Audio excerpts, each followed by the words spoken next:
দেড় মাস ধরে গাজায় ইসরায়েলের অবরোধে ত্রাণবাহী গাড়ি ঢুকতে না পারায় ক্রমেই তীব্র হচ্ছে খাদ্য সংকট। এতে অনাহারে অর্ধাহারে দিন কাটাচ্ছেন উপত্যকার বাসিন্দারা। বিশেষ করে শিশুরা ধুঁকছে ব্যাপক অপুষ্টিতে। এ অবস্থায় ক্ষুধাকে অস্ত্র বানানোর অভিযোগ তুলেছে ফিলিস্তিনি সংগঠন হামাস।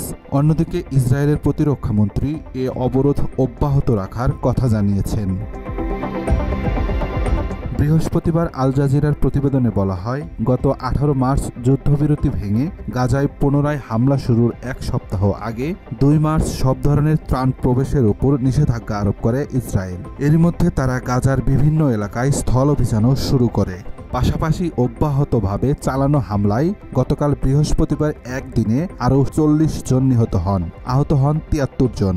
এর মধ্যে গাজার জাবালিয়া শরণার্থী শিবিরে এক হামলায় নিহত হন অন্তত 6 জন। بدنا نعيش بحرية، احنا في قرن ال21 ولحتى الآن أبسط حقوق الإنسان। গাজায় ত্রাণ প্রবেশ বন্ধ রাখা প্রসঙ্গে ইসরায়েলের প্রতিরক্ষামন্ত্রী বলেন, অবরোধই হচ্ছে হামাসের উপর চাপ প্রয়োগের উপায়। এ অবরোধ সরানোর কোনো পরিকল্পনা আপাতত তাদের নেই। এ অবস্থায় তারা জানিয়েছে, পুষ্টিহীনতার কারণে গাজার পরিস্থিতি দ্রুতই খারাপের দিকে যাচ্ছে। তিনি বলেন, যুদ্ধবন্ধে শেষ পর্যন্ত কোনো সমঝোতা হলেও তাদের বাহিনী গাজায় নিজেদের বানানো বাফার জোন ছাড়বে না।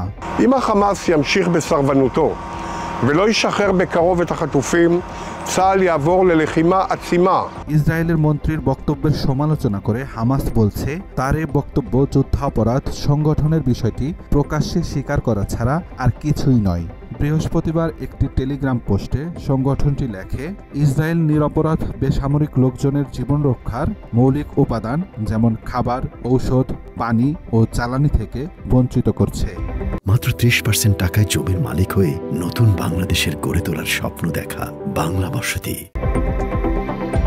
এ পরিস্থিতিতে জাতিসংঘ বলছে, পর্যাপ্ত মানবিক সহায়তা প্রবেশ করতে না দেওয়ায় শিশুরা পুষ্টিহীনতায় ভুগছে।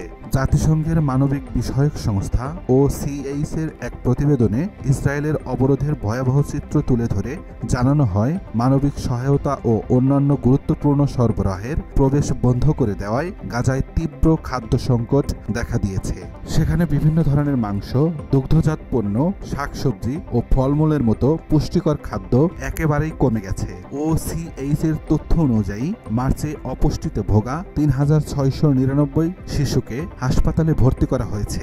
ফেব্রুয়ারিতে এ সংখ্যা ছিল 2027 জন। পুষ্টিকর খাবারের পাশাপাশি গাজায় বিশুদ্ধ পানির সংকটও তীব্র। যুদ্ধের এ পরিস্থিতির মধ্যে ফিলিস্তিনে পালন করা হচ্ছে কারাবন্দী দিবস। 2023 সালের 7 অক্টোবর গাজায় আগ্রাসন শুরুর আগে ইসরায়েলের কারাগারে বন্দী ফিলিস্তিনির সংখ্যা ছিল 5250 জন। চলতি বছরের এপ্রিল পর্যন্ত এ সংখ্যা 9900 জনে পৌঁছায়। তাদের মধ্যে 27 জন নারী, শিশুর সংখ্যা কমপক্ষে 400। ফিলিস্তিনের তথ্য অনুযায়ী 2023 সালের অক্টোবর থেকে এ পর্যন্ত ইসরায়েলের কারাগারে 64 ফিলিস্তিনির মৃত্যু হয়েছে। ونقول لكم لا وألف لا للإرهاب فنحن شعب।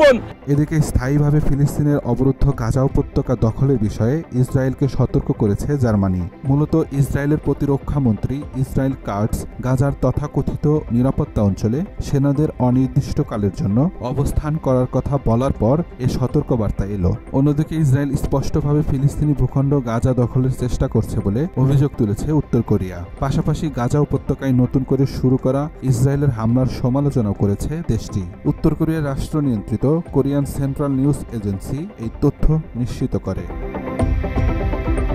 আব্দুল্লাহ শেখ, বাংলা এডিশন।